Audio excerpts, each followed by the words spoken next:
Hello hello hello. आप सभी बच्चों को एमआर का बहुत बहुत नमस्कार। स्वागत है द सुपर एनर्जेटिक यकीन बैच में, जिसमें आज हम पढ़ने वाले हैं वेक्टर का समरी लेक्चर। तुम्हारी भाषा में सरमी लेक्चर। शर्म की बात है, इतने अच्छे से इतने डिटेल में मैं सारा सवाल सारा कंसेप्ट पढ़ा दिया, फिर भी आपको रिवीजन करने के लिए इस लेक्चर की जरूरत पड़ती है, क्योंकि क्वेश्चन प्रैक्टिस बहुत बहुत बहुत एक्सट्रीम लेवल पे जरूरी रहता है। फिजिक्स का तो यही एक पॉजिटिव निगेटिव जो पॉइंट बोलो, एक बार समझ आने के बाद भूलता नहीं है, लेकिन एक बार सब कुछ समझने के लिए नंबर ऑफ क्वेश्चन की प्रैक्टिस ज्यादा लगती है। रिवीजन के लिए आप 8 लेक्चर रिवाइज नहीं कर सकते, उसके लिए एक कंसाइज फॉर्म में सारा theory important theory short notes के फॉर्म में, वीडियो लेक्चर के फॉर्म में आपको मिलेगा, जिसको आप 1 महीने 4 महीने 6 महीने बाद रिवीजन के लिए यूज कर सकते हैं। तो चलिए कंप्लीट वेक्टर को स्टार्ट करते हैं। सबसे पहले बात साहब, वेक्टर की जरूरत फिजिक्स में क्यों पड़ती है? बहुत सारे ऐसे फिजिकल क्वांटिटी है जिनको रिप्रेजेंट करने के लिए सिर्फ मैग्नीट्यूड ही काफी होता है, उनके पास डायरेक्शन होता ही नहीं। जैसे speed, how fast object is moving, कहां मूविंग डैश फर्क नहीं पड़ता है, how fast object is moving is called speed. Total path length, कोई डायरेक्शन नहीं है। एनर्जी, बहुत एनर्जी है मेरे में, किधर है एनर्जी? है बस। टेम्परेचर 30 डिग्री सेल्सियस बस होता है, इसका डायरेक्शन नहीं होता है। तो बहुत सारे ऐसे फिजिकल क्वांटिटी है जिसको रिप्रेजेंट करने के लिए डायरेक्शन की जरूरत नहीं पड़ती है, उसको हम कहते हैं scalar. Having magnitude only follow simple algebraic addition. ये सिंपल अलजेब्रिक प्लस माइनस के एडिशन को फॉलो करता है। जैसे 4 + 3 यहां पे 7 ही होगा, कोई स्पेशल एडिशन यहां पे नहीं होता। Example, volume, energy, density, current, density, current, pressure, temperature, time, speed, ये सारी चीजें क्या है? वॉल्यूम, ये सारी चीजें क्या है? स्केलर है। डिस्टेंस, ये सारी चीजें क्या है? स्केलर है। Scalar can be change bye changing magnitude only. इसके पास डायरेक्शन है ही नहीं कि डायरेक्शन चेंज करके आप स्केलर को चेंज कर सके। सिंपल एडिशन को, अलजेब्रिक एडिशन को ये फॉलो करता है। पैरेलली वो फिजिकल क्वांटिटी जिनको रिप्रेजेंट करने के लिए मैग्नीट्यूड सफिशिएंट नहीं होता, जैसे 5 न्यूटन का हमने फोर्स लगाया, उस कितने लगा तरह कितने न्यूटन का लगाया, कितने मैग्नीट्यूड का लगाया? 5 न्यूटन का। कहां लगाया ये पता ही नहीं, तो इससे आप फोर्स का इफेक्ट पता नहीं कर सकते हैं। वेलोसिटी इज 5 मीटर पर सेकेंड। वेलोसिटी मतलब हाउ फास्ट एंड वेयर, कहां जा रहे हैं, ये भी तो इंपॉर्टेंट है। मोशन है, इतना रफ्तार है, लेकिन कहां है ये भी बहुत इंपॉर्टेंट होता है। तो वैसे फिजिकल क्वांटिटी जिसके पास मैग्नीट्यूड के साथ साथ डायरेक्शन भी हो, तो क्या ये वेक्टर हो जाएगा? जरूरी नहीं है। अगर किसी फिजिकल क्वांटिटी के पास मैग्नीट्यूड और डायरेक्शन दोनों हो तो वेक्टर हो जाए, वो जरूरी नहीं है। इसके लिए वो ट्रायंगल लॉ ऑफ वेक्टर को फॉलो करना ही चाहिए। ये सिंपल एडिशन को फॉलो नहीं करता है, ये ट्रायंगल लॉ ऑफ वेक्टर को फॉलो करता है। इसमें 4 + 3 बेटा 1 से लेकर के 7 के बीच में कुछ भी हो सकते, 1 से कम नहीं हो सकता। 4 और 3 का सम 0 डिग्री पे 4 और 3 7, 4 और 3 एग्जैक्टली 180 डिग्री पर अगर हो तो 1, 4 में से 3 सब्ट्रैक्ट करेंगे 1, तो 0 डिग्री पे 7 और 180 डिग्री पे 1, इसके बीच में ही रिजल्टेंट आता है। ये मैंने आपको बताया भी था, आज हम पढ़ेंगे भी। इसके एग्जांपल है बेटा force, velocity, torque, area. Area is a vector physical quantity. Area का डायरेक्शन हमेशा प्लेन के परपेंडिकुलर होता है। वॉल्यूम स्केलर है लेकिन एरिया वेक्टर होता है। करंट स्केलर है, करंट के पास डायरेक्शन होता है बेटा, करंट के पास डायरेक्शन होता है, लेकिन वो triangle law of vector addition को फॉलो नहीं करता। लेकिन करंट डेंसिटी वेक्टर है, याद रखिएगा। Vector can be changed by changing magnitude only, सिर्फ मैग्नीट्यूड चेंज करके वेक्टर चेंज कर सकते हैं, और बाय डायरेक्शन ओनली, सिर्फ डायरेक्शन चेंज करके भी वेलोसिटी चेंज हो सकती है, और by magnitude as well as direction. जैसे सर्कुलर मोशन में ऑब्जेक्ट चल रहा है, सर्कुलर मोशन में जब ऑब्जेक्ट चल रहा है तो इसकी वेलोसिटी यहां पे 10 मीटर पर सेकंड, थोड़ी देर बाद ऑब्जेक्ट यहां भाग रहा होगा 10 मीटर पर सेकंड। क्या स्पीड चेंज हुआ? नहीं, स्पीड तो रफ्तार होता है, वो चेंज होगा मैग्नीट्यूड चेंज करके, स्पीड चेंज नहीं हुआ, स्पीड कांस्टेंट है, स्पीड कांस्टेंट है, बट वेलोसिटी मतलब होता है कितना तेज, 10। कहां? इधर, इधर, नीचे, आगे, ऊपर, वेलोसिटी लगातार चेंज हो रहा है due to change in direction, due to change in direction. 10 newton का फोर्स पीछे लगाऊं 10 न्यूटन बैकवर्ड, 10 न्यूटन का फोर्स आगे लगाऊं तो 10 न्यूटन फॉरवर्ड। ये दोनों 10 न्यूटन के फोर्स अलग है, भले मैग्नीट्यूड सेम है लेकिन डायरेक्शन अलग है। तो सिर्फ डायरेक्शन चेंज करके भी वेक्टर को आप चेंज कर सकते हैं। क्लियर? थोड़ी सी बातें समझ में आई। वेक्टर का मैथमेटिकल रिप्रेजेंटेशन होता है, वेक्टर का मैथमेटिकल रिप्रेजेंटेशन होता है ए के ऊपर डंडा लगा देते हैं। ये बताता है कि इसके पास मैग्नीट्यूड और डायरेक्शन दोनों है, ये वेक्टर है। इसके मैग्नीट्यूड को हम ए से रिप्रेजेंट करते हैं और इसके डायरेक्शन को ए के ऊपर टोपी लगा देते हैं, एक कैप, जहां पे ए आपका मैग्नीट्यूड बता रहा है, मैग्नीट्यूड बता रहा है, और ए कैप आपका डायरेक्शन बता रहा है। सर अगर किसी वेक्टर का सिर्फ डायरेक्शन पता करना हो तो, मतलब ए कैप पता करना हो तो ए कैप बराबर हो जाएगा ए वेक्टर बटा magnitude of vector. Magnitude of vector, देखो ऐसा लिखने का मतलब है कि ये वेक्टर है, मैग्नीट्यूड डायरेक्शन दोनों इसके पास, और अगर इसी में दोनों तरफ से हम डंडा लगा दे तो डायरेक्शन हमने हटा दिया, सिर्फ मैग्नीट्यूड की बात कर रहे हैं। इसको लिखने का तरीका ऐसा भी होता है कि सिंपल ए लिख दीजिए, और ए कैप का मतलब होता है इसके पास सिर्फ डायरेक्शन, सिर्फ डायरेक्शन है। तो A cap is equal to, A cap is equal to A vector by A, simple है। Vector can be shifted parallel to itself by keeping magnitude and direction fixed. ये मैथमेटिकल रिप्रेजेंटेशन है, इसका graphical representation vector का कुछ ऐसा होता है। ये वेक्टर है, ये क्या है? वेक्टर है। इस वेक्टर का जो लेंथ होता है वो इसके मैग्नीट्यूड को बताता है, और जो एरो होता है वो इसके डायरेक्शन को बताता है। इसके डायरेक्शन और मैग्नीट्यूड को फिक्स रखते हुए इसको मैं पैरेलली आगे भी शिफ्ट कर सकता हूं। वेक्टर चेंज हो गया क्या? नहीं, डायरेक्शन इधर है, लेंथ उतना ही है। इसको मैं नीचे भी चेंज कर सकता हूं, जैसे मैं इसको नीचे रख दूं, क्या वेक्टर चेंज हो गया? क्या नहीं, वेक्टर वही है। But rotation of vector is not allowed if theta is not equal to 360 degree. अगर थीटा 360 डिग्री नहीं है तो इसका रोटेशन अलाउड नहीं है। जैसे मान लीजिए कि ये वेक्टर यहां पे था, वही वेक्टर है। अब इस वेक्टर को अगर मैं घुमा दूं, ऐसे कर दूं, तो दोनों वेक्टर सेम रहे कि चेंज हो गए? सर मैग्नीट्यूड सेम है लेकिन डायरेक्शन तो चेंज हो गया। लेकिन 360 डिग्री अगर हो तो रोटेशन अलाउड है, क्योंकि 360 डिग्री पर तो वेक्टर घूम के वही पहुंच जाता है। मान लो 360 डिग्री वेक्टर तो वही पहुंच गया। मान ले वेक्टर है, इसको घुमाने देख, ऐसे घुमा घुमा के 360 पे लाऊंगा तो यही पहुंच जाएगा। तो 360 पे रोटेशन अलाउड होता है। अब जब किसी वेक्टर को प्लस माइनस लिखते हो ना, जैसे यहाँ पे मैंने पॉइंट्स लिखा है, अगर कोई वेक्टर तुमने लिखा है पॉजिटिव एंड लिखा वेक्टर निगेटिव, ये किस चीज को रिप्रेजेंट करता है? जैसे मैं एग्जांपल के लिए लिख दूं कि force is plus 10 Newton F1 and F2 is minus 10 Newton, तो कौन सा फोर्स ज्यादा है? बेटा इसको दिमाग में घुसाना। Plus 10 newton and minus 10 newton दोनों सेम फोर्स है, सेम मैग्नीट्यूड के फोर्स है, सेम मैग्नीट्यूड के फोर्स है। दोनों का फोर्स वाइज इफेक्ट थोड़ा सेम होगा, लेकिन उस इफेक्ट का डायरेक्शन बस अलग होगा।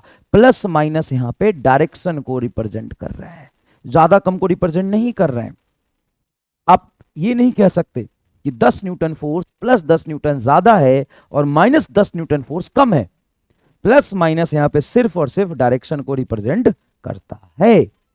अच्छा, कोई स्केलर अगर प्लस माइनस हो, जैसे एग्जांपल एनर्जी बराबर प्लस 10 जूल एंड U2 बराबर माइनस 10 जूल, तो कहोगे कि U1 is greater than U2। Yes, U1 is greater than U2, लेकिन आप यहां नहीं कह सकते कि F1 F2 से बड़ा है, ये नहीं कह सकते, आप बिल्कुल भी नहीं कह सकते।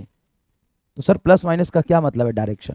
तो वेक्टर में प्लस माइनस आता है तो डायरेक्शन, स्केलर में प्लस माइनस आता है तो एक्चुअल में ज्यादा कम। बहुत इंपॉर्टेंट बात है। Okay, angle between the vectors. Angle between the vectors is a smaller angle of two angle when they are placed head to head और tail to tail। जब तक उनका सिर से सिर और पैर से पैर आप नहीं मिलाएंगे तो दो वेक्टर के बीच में आप एंगल डिफाइंड नहीं कर सकते हैं। दो वेक्टर के बीच में आप एंगल डिफाइन नहीं कर सकते। अच्छा, कोई भी दो वेक्टर का अगर तुम पैर से पैर मिला दो तो उसको पैर से पैर मिलाने के बाद दो एंगल फिर भी बन रहा होगा, ये अल्फा और ये बीटा, दो एंगल तो बनता ही है। Angle between the vector is a smaller angle of the two angle, smaller angle of the two angle when they are placed head to head or tail to tail। तो beta angle between the vector नहीं होगा, alpha he angle between the vector होगा। और दो vector के बीच में angle तभी डिफाइंड होगा जब उनका टेल से टेल मिलाओगे या हेड से हेड मिलेगा। हेड से हेड मिलाने के बाद जो स्मॉलर एंगल होता है वही एंगल बिटवीन द वेक्टर्स होगा। तो maximum angle between two vector is 180 degree और लेस देन 180 डिग्री। 180 डिग्री से ज्यादा एंगल दो वेक्टर के बीच में बन ही नहीं सकता। सर कैसे? ये देखो, एक वेक्टर ये है और एक वेक्टर ये ले लिया। अब बताओ इसके बीच में एंगल 180 ज्यादा नहीं, ये एंगल ही नहीं लेंगे, हम तो छोटा वाला एंगल लेंगे। दिन दिन दिन तो दो वेक्टर के बीच में एंगल दो बनता है हेड से हेड, टेल से टेल रखने के बाद, और उसमें से छोटा एंगल ही angle between the vector consider किया जाता है। Right? Angle between A and B is theta. अगर ए एंड बी के बीच में एंगल थीटा है, then angle between A and minus B is 180 minus theta. A और बी के बीच में अगर एंगल थीटा, जैसे मान लो तुमने ये बनाया ए और बी, ये आपका है ए और ये बी, इसके बीच में एंगल मान लो कुछ ये थीटा तुमने लिखा, थीटा लिख लेते इसको। तो ए और माइनस बी के बीच में एंगल होगा 180 माइनस थीटा। कैसे? देख लो यहां पे, याद रखना इसको, देख लो कैसे। इसको बी है ये, माइनस बी बनाने के लिए इसको मुझे उल्टा घुमाना पड़ेगा। देखो उल्टा घुमा दिया, एक मिनट है, देखो कॉपी कर लिया, ऐसे लो, पहले कॉपी करके उल्टा घुमाओ।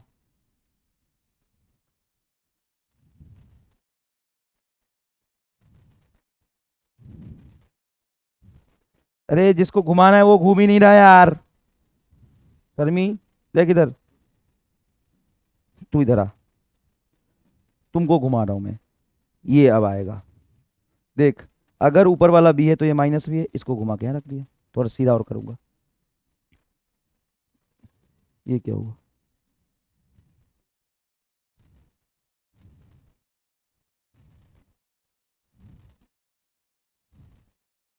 इसको थोड़ा और सीधा करना पड़ेगा। तो ये देख इधर, ये थीटा है, टोटल एंगल 180 होता। हाँ सर, टोटल एंगल 180 होगा। ये थीटा है, ये 180 है, तो ये क्या हो जाएगा? 180 माइनस थीटा। ये इसको थोड़ा सीधा कर लेंगे, तो ये माइनस बी है। तो ए और बी के बीच में अगर थीटा है, ए और माइनस बी के बीच में 180 माइनस थीटा होगा। और अगर ए और बी के बीच में थीटा है, ए और बी के बीच में थीटा है, माइनस ए माइनस बी के बीच में क्या होगा? मान लीजिए ए है और ये बी है, ये बी है। अब माइनस ए का मतलब ए का जस्ट अपोजिट माइनस ए, माइनस बी का मतलब बी का जस्ट अपोजिट माइनस बी। अगर ये एंगल थीटा है तो ये भी तो एंगल थीटा ही होगा। तो माइनस ए और माइनस बी के बीच एंगल क्या होगा? थीटा होगा। ये बहुत इंपॉर्टेंट बात है, ये बहुत ही क्या है? इंपॉर्टेंट बात है। Next is type of vectors. Vector के कितने टाइप होते हैं और उनका इफेक्ट क्या है, हमको कैसे याद रखना है, ये बहुत इंपॉर्टेंट है। तो देखिए, टाइप ऑफ वेक्टर क्या होता है? टाइप ऑफ वेक्टर, सबसे पहले unit vector. Unit vector have a unit magnitude, उसका मैग्नीट्यूड 1 होता है और उसके पास डायरेक्शन होता है। It does not have unit. Unit का मतलब वो यूनिट एंड डायमेंशन वाला यूनिट इसके पास नहीं होता है। कोई भी यूनिट वेक्टर को हम कैसे रिप्रेजेंट करते हैं? तो यूनिट वेक्टर बराबर होता है वेक्टर बटा मैग्नीट्यूड ऑफ वेक्टर। इसमें वेक्टर लिख के मॉड भी ले सकते हैं। तो इसका मैग्नीट्यूड क्या होगा? इसका मैग्नीट्यूड 1 होता है और इसके बाद सिर्फ डायरेक्शन होगा। तो देखो, have unit magnitude and direction. It does not have unit. Unit vector के पास यूनिट नहीं होता, यूनिट एंड डायमेंशन वाला यूनिट नहीं होता। तो इसको यूनिट वेक्टर क्यों कहते हैं? क्योंकि इसका मैग्नीट्यूड 1 है, ये सिर्फ डायरेक्शन बताता है। नेक्स्ट है parallel vector. Angle between them is 0। दो ऐसे वेक्टर जिनके बीच का एंगल 0 हो उसको पैरेलल वेक्टर कहते हैं। मैग्नीट्यूड में और may not be equal. Magnitude उनका बराबर हो या बराबर नहीं भी हो सकता, वो पैरेलल होंगे अगर दोनों के बीच में एंगल क्या है? 0 डिग्री है। तो देखो, A vector, B vector, C vector, ये all are parallel vectors. Have unit magnitude and direction is does not have unit. ये दोबारा लिख दिया, ऊपर वाली चीज को इसने गलती से रिपीट कर दिया है, मिसप्रिंट है ये।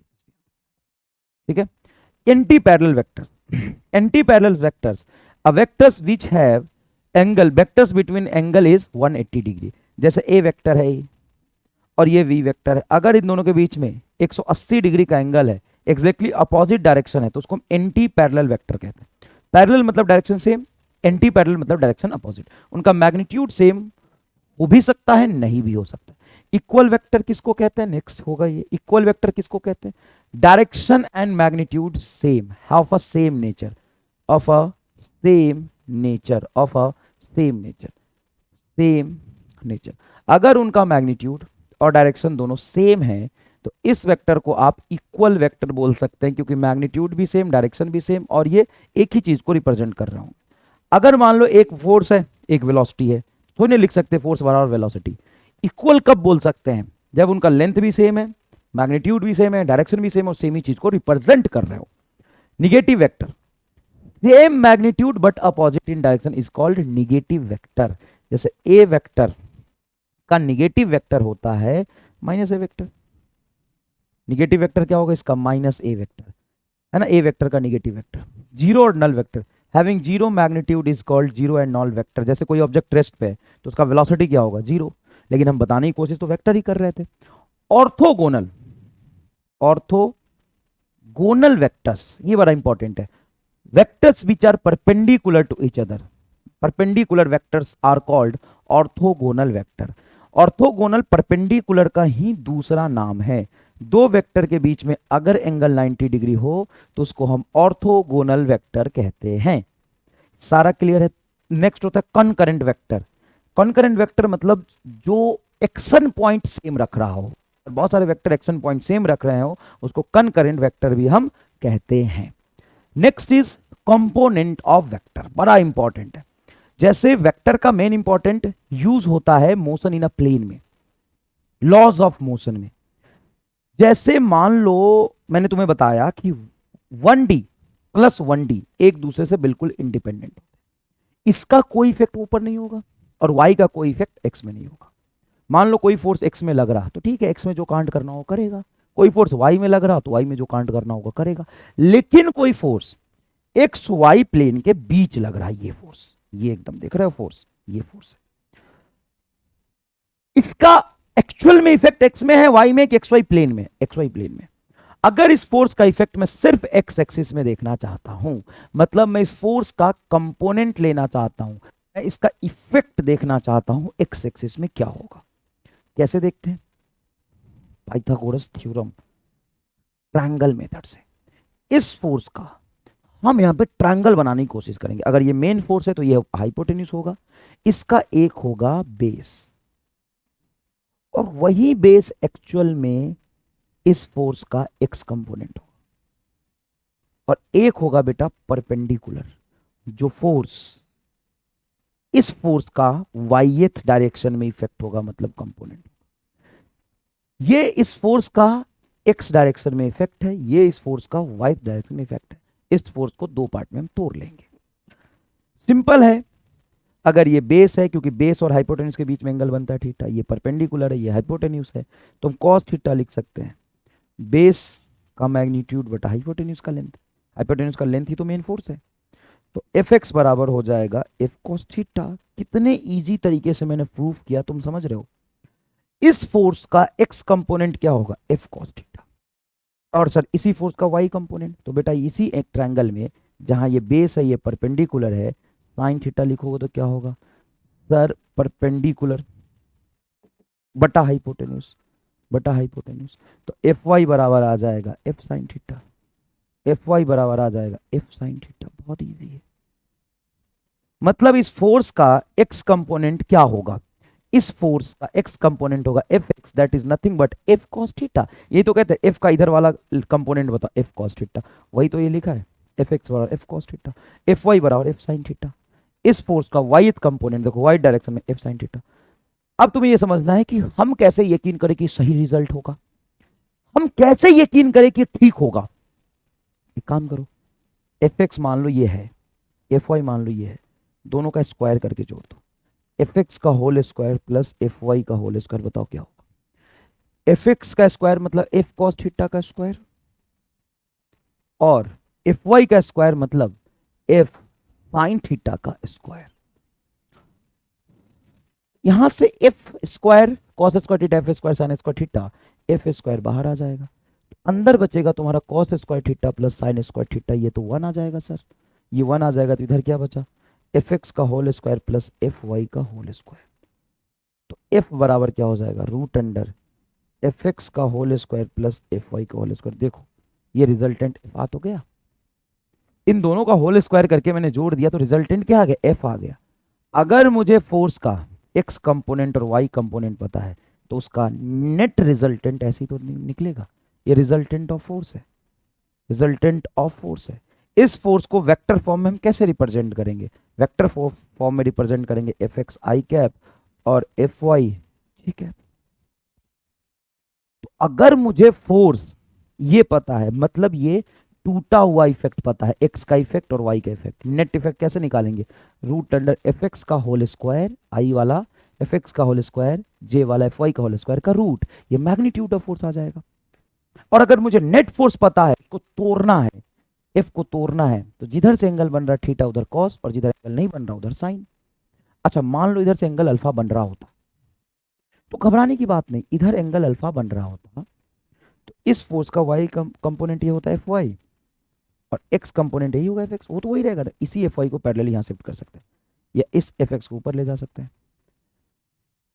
तो एंगल यहां से लो यहां से लो, इफेक्ट तो वही रहेगा। हाँ, अगर ये मैंने थीटा ले लिया, अल्फा ले लिया, तो एफ का इधर वाला कंपोनेंट क्या होगा? तो एफ वाई को हम लिख सकते हैं F cos alpha, F cos alpha. F Y F X को हम लिख सकते हैं, इधर इधर अल्फा एंगल बना है, फोर्स इधर से अल्फा एंगल बना रहा है, तो इधर क्या हो जाएगा? इधर हो जाएगा तुम्हारा एफ साइन अल्फा। तो सर ये प्रूफ करो कि एंगल यहां से लो या यहां से लो, ये चीजें सेम रहेगी, एकदम सेम रहेगी। टोटल एंगल क्या है सर? 90। अल्फा को हम क्या लिख सकते हैं सर? 90 माइनस थीटा लिख दो यहाँ। अल्फा को क्या लिख सकते हो? ये F sine 90 minus theta. Sine 90 minus theta क्या हो? Cos theta, F cos theta. अब कान को यहां से लमार के खींच लो या इधर से लमार के खींच लो, बात तो वही रही। मैंने बोला इधर से एंगल थीटा बन रहा है, तो एफ का कंपोनेंट एक्स की तरफ एफ कॉस थीटा होगा। अब तुम इधर से अल्फा ले रहे हो, एफ साइन अल्फा, क्योंकि एंगल जिधर से बनता है उधर कॉस आता है, तो एफ साइन, एक मिनट, हाँ, तो जिधर से एंगल बनता है ये वाला वर्टिकल से बना तो वर्टिकल से कॉस, और ये वाला तुम्हारा हॉरिजॉन्टल से वाई, तो F sorry sine, F sine alpha. Alpha को 90 माइनस थीटा रखेंगे, एफ कॉस थीटा, देखो एफ कॉस थीटा आ गया। तो एंगल कहां से लेते हो इस बात से क्या ही फर्क पड़ा, एंगल कहां से लेते हो इस बात से कहां फर्क पड़ा, समझ में आ गया? तो तुम याद रख लो बेटा, इसको मिटाओ, और चाहो तो लिख भी लेना, और जिनको नहीं लिखना वो मत लिखे। लेकिन यहाँ पे एक चीज याद रखना कि जिधर से एंगल बन रहा होता है उधर कॉस कंपोनेंट आता है, जिधर एंगल बन रहा थीटा तो एफ कॉस थीटा ये होगा। अगर यहां से एंगल बन रहा अल्फा, तो एफ का जिधर से एंगल बन रहा अल्फा उधर से वर्टिकल कंपोनेंट होगा एफ कॉस कंपोनेंट, मतलब एफ कॉस अल्फा, और F cos alpha F sine theta बराबर ही होगा। क्लियर है? अगर मुझे इंडिविजुअल इफेक्ट पता है तो मैग्नीट्यूड हम ऐसे निकाल लेंगे। अच्छा एक बात बताओ, ये तो दो ही थे आई कैप और जे कैप में, अगर तीनों ही हो, x A x i cap, A y j cap and A z k cap, तो यहां पे मैग्नीट्यूड ऑफ वेक्टर कैसे निकलेगा? मैग्नीट्यूड ऑफ वेक्टर निकलेगा एक्स कंपोनेंट एक्स का whole square, y component A y का whole square and z component A z का whole square, A z का होल स्क्वायर, ऐसे निकलेगा। जिस तरीके से आप यहां पे एक्स एक्सिस को आई कैप, वाई एक्सिस को जे कैप बोल रहे थे, और यहां पे कोई भी वेक्टर आपका जब बीच में आया था, मान लीजिए एफ आया था, या कोई वेक्टर यहां पे ए लिया है तो ए वेक्टर आया है, इस ए का हॉरिजॉन्टल डायरेक्शन में जो कंपोनेंट होगा वो क्या होगा? वो एक्स होगा। वर्टिकल में जो कंपोनेंट होगा क्या होगा? ए वाई होगा। मान लीजिए यहां से एंगल बन रहा है थीटा, तो कॉस थीटा आप क्या लिख सकते हैं? कॉस थीटा आप लिख सकते हैं बेस अपॉन हाइपोटेन्यूज, तो बेस का लेंथ एक्स, हाइपोटेन्यूज ए, तभी तो एक्स बराबर आ जाता है ए कॉस थीटा, ए थीटा एंगल जिधर से बना उधर कंपोनेंट ए कॉस थीटा। क्लियर है ये बात? क्या सेम ही कंपोनेंट वाले मेथड से ही हम ये भी बता सकते हैं कि ए वेक्टर एक्स एक्सिस से कितना एंगल बना रहा है? ए वेक्टर एक्स एक्सिस से कितना एंगल बना रहा है? तो कॉस थीटा बराबर एक्स बटा ई, खत्म। सर इसको ऐसे भी तो निकाल सकते हैं, जब ये ट्रायंगल ही बन रहा जिसका ये बेस है, जिसका ये परपेंडिकुलर है, ये हाइपोटेन्यूज है, ये 8 9 10th में जो 9 10th में पढ़ा था ना वही है। tan थीटा क्या होता है? Perpendicular upon base.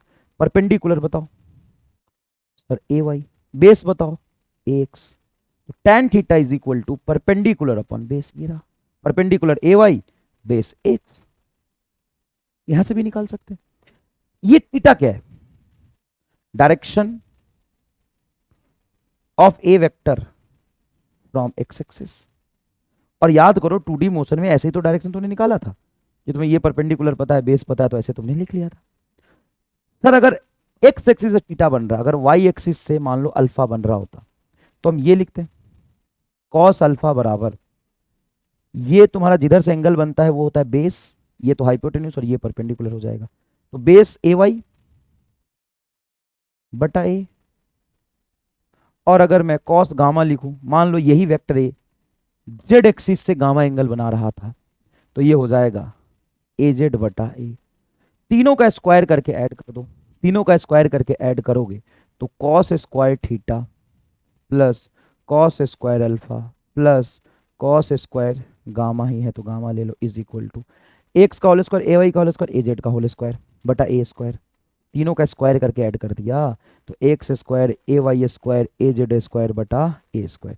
According to equation 1,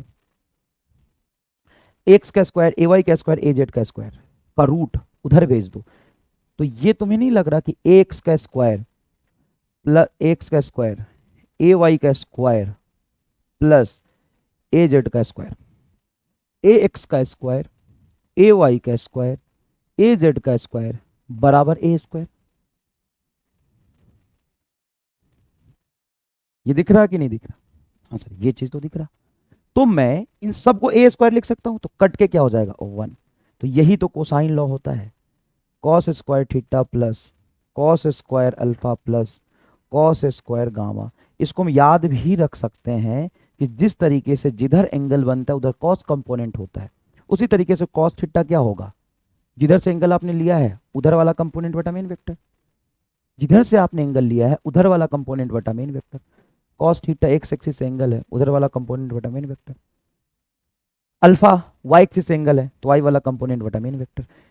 अचानक से सवाल आ जाता है बढ़िया, तो बच्चे एकदम चारों खाने चित, और देखो तुम कितने जल्दी आंसर निकाल सकते हो। ये वेक्टर है ए वेक्टर बराबर 3i cap plus 4j cap plus 5k cap, then find angle between A vector and Z axis. मजाक लगेगा, मजाक लगेगा। तुम डायरेक्टली बोल सकते हो cos gamma angle between A vector and Z axis, Z वाला कंपोनेंट 5 बटा इसका मैग्नीट्यूड, तीनों है तो मैग्नीट्यूड 3 का होल स्क्वायर प्लस 4 का होल स्क्वायर प्लस 5 का होल स्क्वायर। 5 ऊपर रहेगा रूट अंडर 3 का होल स्क्वायर 9, 4 का होल स्क्वायर 16, 25 25 50 रूट 50, रूट 50 हो जाएगा तुम्हारा 25 गुना 2 5 root 2 1 by root 2। Cos theta 1 cos gamma 1 by root 2, तो gamma is equal to 45 degree answer, 45 degree answer. तो क्या तुम्हें मैग्नीट्यूड निकालने आया वेक्टर का, क्या तुम्हें कंपोनेंट निकालने आया वेक्टर का? यही तो सबसे मेन चीज होता है। एक प्रैक्टिस भी कर लो, प्रैक्टिस कर लो, कोई दिक्कत नहीं बेटा। मान लो ये फोर्स है F बराबर 50 न्यूटन का, वाई एक्सिस से 53 डिग्री का एंगल बना रहा, बताओ इसका एक्स में कंपोनेंट क्या होगा? इस फोर्स का एक्स कंपोनेंट होगा, ये पूरा का पूरा फोर्स 50 इंटू, देखो एंगल अगर वाई एक्सिस से तो एक्स वाला कंपोनेंट साइन होगा, साइन 53 डिग्री, तो 50 साइन 53 डिग्री की वैल्यू होती है 4/5, 4/5 10 40 न्यूटन आंसर। और इसका वाइएथ कंपोनेंट होगा, इधर से जिधर से एंगल बन रहा है उधर कंपोनेंट लोगे तो ये होगा 50 कॉस 53, कॉस 53 की वैल्यू होती है 3/4 3/5 3/30 न्यूटन। क्या दिक्कत है? अच्छा एक बात बताओ, कंपोनेंट लेने की जरूरत पड़ती भी कब है? क्या किसी भी वेक्टर का कंपोनेंट लेने के लिए हम तैयार बैठे रहते हैं क्या? नहीं। अगर कोई फोर्स एक्स एक्सिस में है और तुम बोले इसका कंपोनेंट निकालो, काहे निकाले भाई? ये अगर कोई फोर्स 50 न्यूटन एक्स में है तो 50 आई कैप लिखेंगे ना, काहे कंपोनेंट लेना? अगर कोई वेक्टर वाई में है तो इसका भी कंपोनेंट लोगे क्या? नहीं यार, तो वाई में काहे कंपोनेंट लेना? कंपोनेंट किसका लेते हैं? जो एक्स वाई प्लेन के बीच हो उसका एक्स और वाई कंपोनेंट लेंगे ना, जिसको हम रेक्टेंगुलर कंपोनेंट कहते हैं, दो परपेंडिकुलर कंपोनेंट कहते हैं। तो लॉस ऑफ मोशन आगे हम पढ़ने वाले हैं, उसमें हमेशा कंपोनेंट कंपोनेंट खेलेंगे। अगर फोर्स एक्स वाई प्लेन में है तो, अगर एक्स में है तो रहने दो, वाई में है तो रहने दो, कोई भी फोर्स टेढ़ा होगा तो उसका कंपोनेंट ले लेंगे। कितना इजी है। Next, addition, addition of vector with scalar is not possible. देखो ऐड उसी फिजिकल क्वांटिटी को हम कर सकते हैं जिनका डायमेंशन सेम हो। दो ऐसे फिजिकल क्वांटिटी जिनका डायमेंशन अलग हुआ, आप ऐड नहीं कर सकते। यूनिट डायमेंशन में आपने पढ़ा है। तो एक वेक्टर और एक स्केलर को कैसे ऐड कर दोगे? मान लो वेक्टर है तुम्हारा 2 न्यूटन और स्केलर है 4, कैसे ऐड कर दोगे? And division of two vector is not possible. देखना यहां पे कंट्राडिक्शन कैसे है। स्केलर एंड वेक्टर का एडिशन पॉसिबल नहीं है, एंड दो वेक्टर का डिवीजन पॉसिबल नहीं है, ऑल्सो नॉट पॉसिबल। दो वेक्टर का डिवीजन पॉसिबल नहीं, जैसे 2i cap plus 3i cap कोई डिफाइन नहीं होता। सर ये 2i कैप 3i कैप हो जाएगा सर, आई से आई कट जाएगा, 2/3 नहीं। दो वेक्टर का कोई डिवीजन का रूल नहीं पड़ा क्या? आपने पढ़ा i/j कुछ होता है? नहीं। दो scalar vector plus scalar add नहीं होता, वेक्टर प्लस स्केलर ऐड नहीं होता, और वेक्टर बटा वेक्टर नहीं होता।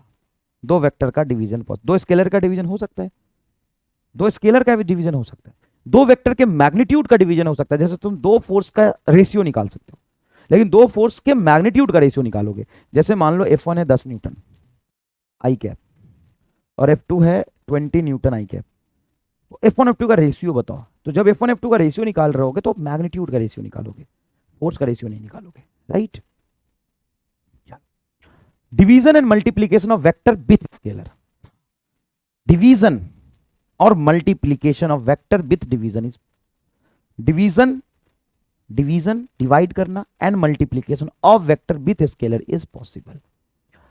जैसे मान लो कि कोई ए वेक्टर है तुम्हारा 2i cap plus 3j cap. अब तुमसे कह रहा कि मुझे a/3 वेक्टर बताओ, तो 3 से डिवाइड ही तो कर रहे हो। a/3 वेक्टर क्या होगा?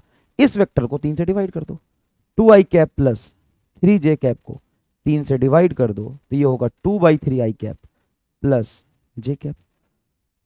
एक वेक्टर को स्केलर से आप डिवाइड कर सकते हैं। Magnitude will change but direction remain same if scalar is positive. If scalar is positive, किसी भी स्केलर से जब किसी वेक्टर को मल्टीप्लाई करते हो तो उसका डायरेक्शन चेंज नहीं होता। किसी वेक्टर को अगर स्केलर से मल्टीप्लाई करोगे तो स्केलर के पास तो नंबर होगा, तो उसका मैग्नीट्यूड कम कर देगा, या आप 2a वेक्टर निकालोगे तो मैग्नीट्यूड बढ़ा देगा। डायरेक्शन वही रहता है अगर वो स्केलर पॉजिटिव है। फॉर निगेटिव स्केलर, अगर कोई स्केलर निगेटिव है देन डायरेक्शन बिकम्स अपोजिट। जैसे कोई ए वेक्टर है 2i कैप और तुम्हें निकालना है -3 ऑफ ए वेक्टर, तो तुम जो स्केलर से मल्टीप्लाई कर रहे हो निगेटिव है, तो ये क्या करेगा? -3 × 2i, ये हो जाएगा -6i। अगर स्केलर निगेटिव है तो उसके डायरेक्शन को, वेक्टर के डायरेक्शन को अपोजिट कर देगा, है ना? मैं जब पढ़ा रहा था तो शायद मैंने यही लिखवाया था कि जब भी स्केलर से मल्टीप्लाई या डिवाइड करते तो मैग्नीट्यूड चेंज होता है, डायरेक्शन सेम रहता है। एकदम सही था, लेकिन जब तक वो स्केलर पॉजिटिव है। अगर वो स्केलर नेगेटिव है तो डायरेक्शन भी चेंज हो जाएगा। Next is addition of two vector. दो वेक्टर को जोड़ने का बड़ा ही इजी मेथड होता है कंपोनेंट मेथड। कंपोनेंट मेथड का मतलब होता है कि कोई भी दो वेक्टर जिसको आप ऐड कर रहे हैं उसमें x को x के साथ जोड़ दे, दो वेक्टर का y कंपोनेंट निकाल के जोड़ दे, दो वेक्टर का z कंपोनेंट निकाल के जोड़ दे। कभी भी x वाला y के साथ ऐड नहीं होगा, y वाला z के साथ ऐड नहीं होगा, z वाला k के साथ ऐड नहीं होगा। जिस दो वेक्टर को आप ऐड कर रहे होंगे उसका x को x के साथ जोड़ दे, y को y के साथ जोड़ दे, z को z के साथ जोड़ दे। एग्जाम्पल बताता हूं। जैसे मान लो a वेक्टर है, ax cap, ay cap, az cap. इसको मैं ऐड करना चाहता हूं b वेक्टर से जो है bx cap, by cap and bz cap. तो a प्लस बी वेक्टर क्या हो जाएगा? यहां पे ट्रायंगल ऑफ एक्रीडेशन लगाने की जरूरत नहीं है, सिंपल एक्स आई कैप के साथ बी एक्स आई कैप जुड़ेगा, सिंपल होगा x plus B x i cap. X वाला एक्स के साथ ऐड होगा, ए y j cap B y j cap है तो ये होगा ए Y plus B y j cap और ए Z plus B z k cap. ये तुम्हारा ट्रेडिशन हो जाएगा। कंपोनेंट मेथड में एक और मेथड होता है जोड़ने का। जैसे मान लो दो वेक्टर को तुम्हें जोड़ना है, एक वेक्टर तुम्हारा डायग्राम ऐसे बना हुआ है और दूसरा वेक्टर ग्राफिकल फॉर्म में तुम्हें ये बना हुआ है। इन दोनों को जोड़ना है। तो यहाँ पे कोई ट्रायंगल ऑफ एप्लीकेशन की लगाने की जरूरत नहीं। अगर ग्राफिकल फॉर्म में दिया हुआ है कि मान लो तुम्हें दिया हुआ है ये एंगल है 37 डिग्री, ये फोर्स है 10 न्यूटन F1 और F2 है 20 न्यूटन, तो F1 प्लस F2 बताओ। अब यहाँ पे चाहो तो तुम ट्रायंगल ऑफ एक्सीलरेशन भी लगा सकते हो कि दो फोर्स है 20 न्यूटन 10 न्यूटन का, दोनों के बीच में एंगल 37 है। अरे ऐसे होता है ना कि दो फोर्स को ऐड करते हैं ट्रायंगल ऑफ एक्सीलरेशन से, तो क्या करते हैं, उसका मैग्नीट्यूड होता है root under A square plus B square plus 2ab cos theta. एक ये भी तो मेथड है कि मैं इस फोर्स का एक्स कंपोनेंट ले लूं। तो बताओ इस फोर्स का एक्स कंपोनेंट क्या होगा। तो जिधर से एंगल बन रहा है उधर कॉस कंपोनेंट, तो 10 cos 37, 10 cos 37, और पहले से इधर 20 था प्लस 20, तो 10 cos 37 की वैल्यू होती 4/5, बिल्कुल सही लिखा है, प्लस 20, 5 से काटोगे 2, 4 दूना 8, 8 और 20 28 न्यूटन आई कैप। और y में हो जाएगा इसका साइन कंपोनेंट, जो F2 है वो तो पूरा x में, इसका कंपोनेंट लेना नहीं, F2 तो सीधा इसका कंपोनेंट लेना नहीं। F1 का दो कंपोनेंट होगा x में और y में। y का कंपोनेंट क्या होगा इसका, 10 साइन 37 डिग्री, 10 इंटू साइन 37 हो जाता है तुम्हारा 3/5, 6 न्यूटन जी के। तो नेट फोर्स जो तुम्हारा आएगा एफ नेट, वो आ जाएगा तुम्हारा 28 आई कैप प्लस 6 जे कैप। अगर तुम्हें इसका मैग्नीट्यूड निकालना है तो सीधा हो जाएगा 28 का होल स्क्वायर प्लस 6 का होल स्क्वायर। और ट्रायंगल ऑफ एक्सीलरेशन से भी करोगे कि दो ऐसा वेक्टर जिनका मैग्नीट्यूड 20 न्यूटन एंड 10 न्यूटन है, एंगल 37 डिग्री है, तो रूट अंडर 20 का होल स्क्वायर प्लस 10 का whole square plus 2 10 into 20 into cos 37, यही निकल के रिजल्ट आएगा। कंपोनेंट लेके जोड़ना थोड़ा सा इजी हो जाता है। आओ देखते हैं ट्रायंगल ऑफ एक्सीलरेशन क्या कहता है। ट्रायंगल ऑफ एक्सीलरेशन कहता है कि जब भी हमें दो वेक्टर को जोड़ना, दो से ज्यादा को नहीं जोड़ सकता, जब भी हमें दो वेक्टर को जोड़ना होता है तो उसमें पहले वेक्टर को हम ड्रॉ कर लेते हैं और दूसरे वेक्टर को इस तरीके से ड्रॉ करते हैं। पहला वेक्टर तो रैंडमली कुछ भी ड्रॉ कर ले, दूसरा वेक्टर इस तरीके से ड्रॉ करते हैं कि पहले के हेड से शुरू हो रहा हो, दूसरा वहीं से शुरू करते जहां पहला खत्म हुआ है। फिर आप फर्स्ट के टेल से सेकंड के हेड को जब मिलाते हैं तो इन दोनों वेक्टर का ये रिजल्टेंट होता है। मान लीजिए ये ए वेक्टर है और ये बी वेक्टर है, या ए वेक्टर बी वेक्टर के बीच में ये एंगल सही है, देखो ना ये ए वेक्टर ये बी वेक्टर, नहीं ये गलत है। ए वेक्टर और बी वेक्टर के बीच में सही एंगल तभी आता है जब दोनों का टेल रखेंगे। तो ये ए वेक्टर है, ए वेक्टर को जब आगे शिफ्ट करोगे तो ऐसा ही बनेगा, तो ये एंगल होगा एंगल बिटवीन द वेक्टर्स। तो इनके जो रिजल्टेंट का मैग्नीट्यूड है वो होता है root under A square plus B square plus 2ab cos theta. ये तो रटा होना चाहिए। दो वेक्टर के रिजल्टेंट का मैग्नीट्यूड होता है, दो वेक्टर के रिजल्टेंट का मैग्नीट्यूड होता है रूट अंडर पहले वेक्टर का मैग्नीट्यूड का स्क्वायर प्लस दूसरे वेक्टर के मैग्नीट्यूड का square plus 2ab cos theta, plus 2ab cos theta. कैसे आता है वो भी बताता हूं। देख ए वेक्टर तो पूरा का पूरा एक्स में रहने दे, वी वेक्टर का दो कंपोनेंट ले सकता है। ये एक्स वाला कंपोनेंट जिधर से एंगल थीटा बन रहा है ये बी कॉस थीटा होगा, एंड वाई वाला कंपोनेंट ये बी साइन थीटा होगा। ध्यान से देख, तो ये पूरा लेंथ हो गया तुम्हारा ए प्लस बी कॉस थीटा, और ये तुम्हारा हो गया बी साइन थीटा। इसी के टेल से लेकर के हेड तक यही तो रिजल्टेंट है, तो ट्रायंगल बन गया। ये तो ट्रायंगल थ्योरम, पाइथागोरस थ्योरम हो गया। तो ट्रायंगल ऑफ एक्सीलरेशन भी पाइथागोरस थ्योरम ही है। ये पूरा का पूरा हो गया तेरा बेस, और ये हो गया परपेंडिकुलर 90 डिग्री पे। तो पाइथागोरस थ्योरम से इसका होल स्क्वायर प्लस इसका होल स्क्वायर का रूट ही तो रिजल्टेंट आएगा, वही है ये A square plus B square plus 2ab cos theta. Sir यहां से ये जो रिजल्टेंट है, मान लो ए वेक्टर से अल्फा एंगल बना रहा है, तो अल्फा थीटा के बराबर ही होगा क्या, नहीं, tan अल्फा। ध्यान से देखो, ये जो अल्फा बना रहा है आर वेक्टर ए वेक्टर के साथ, जो रिजल्टेंट है ए वेक्टर के साथ, वो अल्फा एंगल है परपेंडिकुलर अपॉन बेस। ये हो जाएगा B sine theta divided by A plus B cos theta. क्या हो जाएगा, क्या हो जाएगा, ये हो जाएगा tan अल्फा बराबर tan अल्फा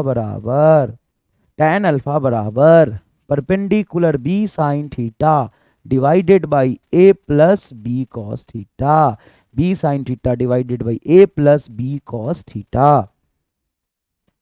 रिजल्टेंट का मैग्नीट्यूड अगर मैं 0 डिग्री पर देखता हूं, 0 डिग्री कहने का मतलब है कि ए और बी पैरेलल हो गया। ए और बी पैरेलल है तो सिंपल एडिशन हो जाएगा, ए और बी पैरेलल, ए प्लस बी। 0 रखोगे कॉस 0 हो जाता है बेटा 1, तो ये बनेगा A square plus B square plus 2ab, तो ए प्लस बी का होल स्क्वायर है, ए प्लस बी का होल स्क्वायर और रूट, तो रूट से स्क्वायर कैंसिल होगा, ए प्लस बी। तो theta is equal to 0 degree पर अगर दोनों वेक्टर के बीच में एंगल 0 है तो जो आपका रिजल्टेंट होगा वो होगा सिंपल आर बराबर ए प्लस बी, ये मैक्सिमम रिजल्टेंट होगा।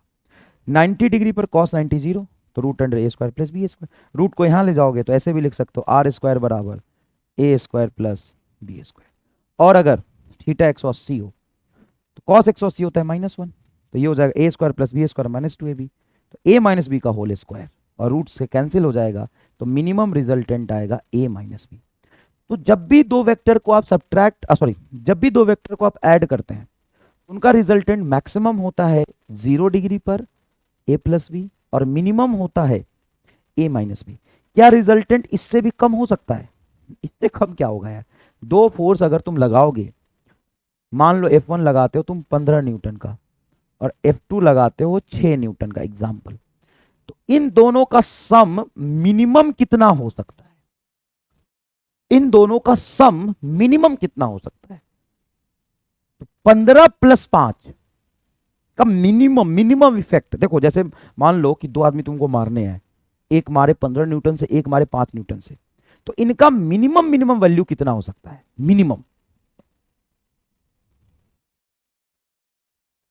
मिनिमम रिजल्टेंट कितना हो सकता है? मिनिमम रिजल्टेंट, तो इसका मिनिमम इफेक्ट तभी हो सकता है कि जो तुमको अपोजिट डायरेक्शन में फोर्स लगाए। 15 आगे 6 न्यूटन पीछे, 15 और 6 का सब्ट्रैक्शन 9 न्यूटन तो मिनिमम लगा ही सकता है। एक लगा रहा है 15 और एक लगा रहा है 6, इसका मिनिमम रिजल्टेंट 9 न्यूटन हो जाएगा, 15 आगे और 6 पीछे। और मैक्सिमम कितना हो जाता है? दोनों मिला के मिल के मारे तो 15 और 6 21, 15 न्यूटन और 6 न्यूटन का मैक्सिमम इफेक्ट 21 और मिनिमम इफेक्ट 9। मिनिमम इफेक्ट क्या हो जाएंगे? 9 हो जाएंगे। मिनिमम इफेक्ट क्या हो जाएगा? 9 हो जाएगा। तो किसी भी दो वेक्टर का रिजल्टेंट मैक्सिमम होता है उन दोनों ही वेक्टर के मैग्नीट्यूड का सम। ये क्या लिख दिया यहां पे? थोड़ा सा गलत लिख दिया है। दो वेक्टर के रिजल्टेंट का मैक्सिमम वैल्यू होता है उनके मैग्नीट्यूड का सिंपल सम, मतलब 0 डिग्री पे मान लो है तो ए प्लस बी, उससे कम ही होगा या बराबर होगा, और मिनिमम होता है ए माइनस बी, उससे ज्यादा या बराबर होगा। ये रिजल्टेंट का रेंज हो गया। ये रिजल्टेंट का क्या हो गया? रेंज हो गया।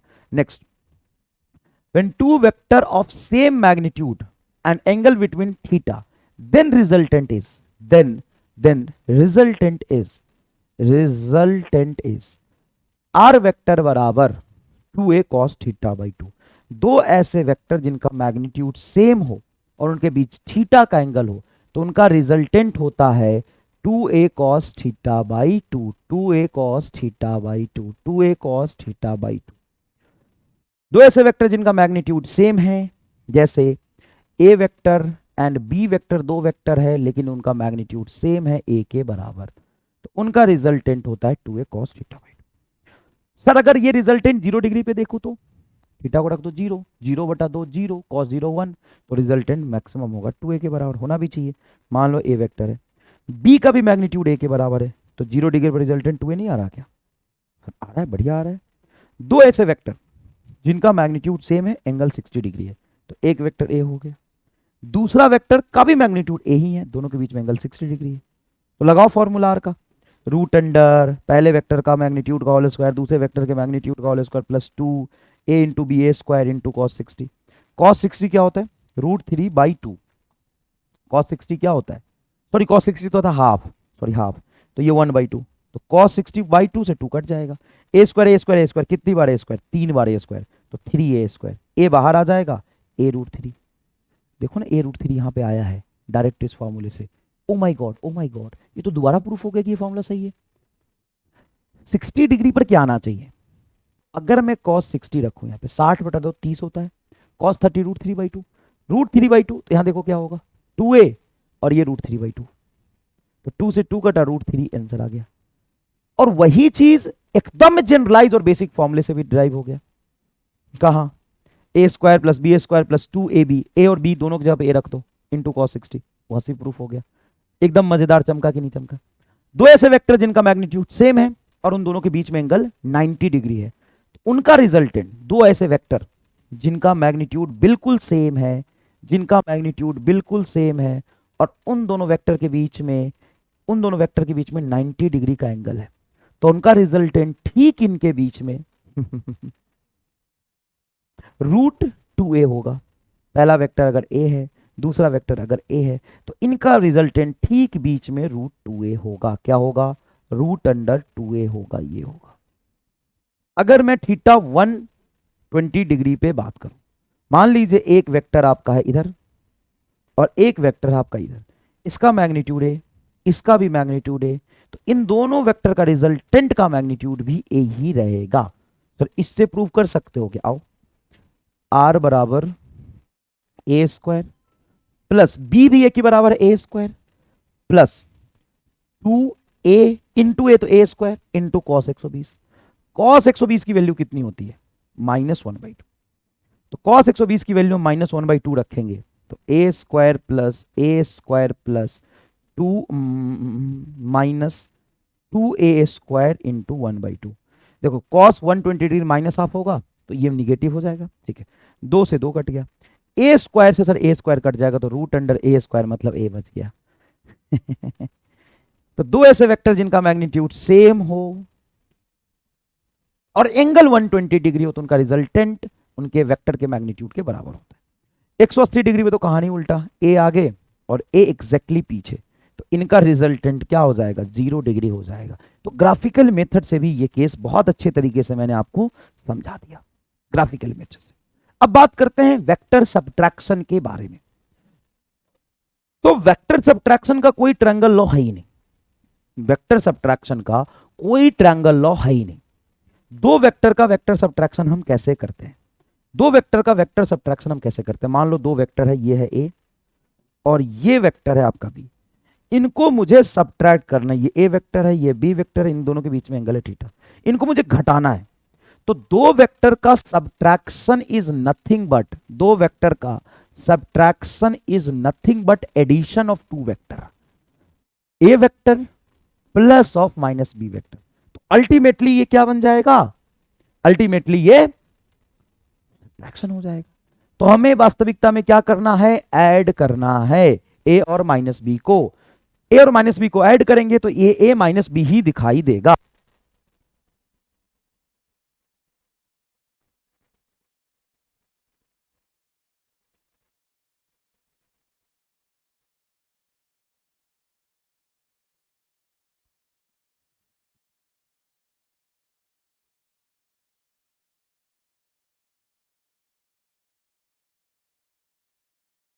चलो देखो, तो दो वेक्टर को हमें क्या करना है? सब्ट्रैक्ट करना है।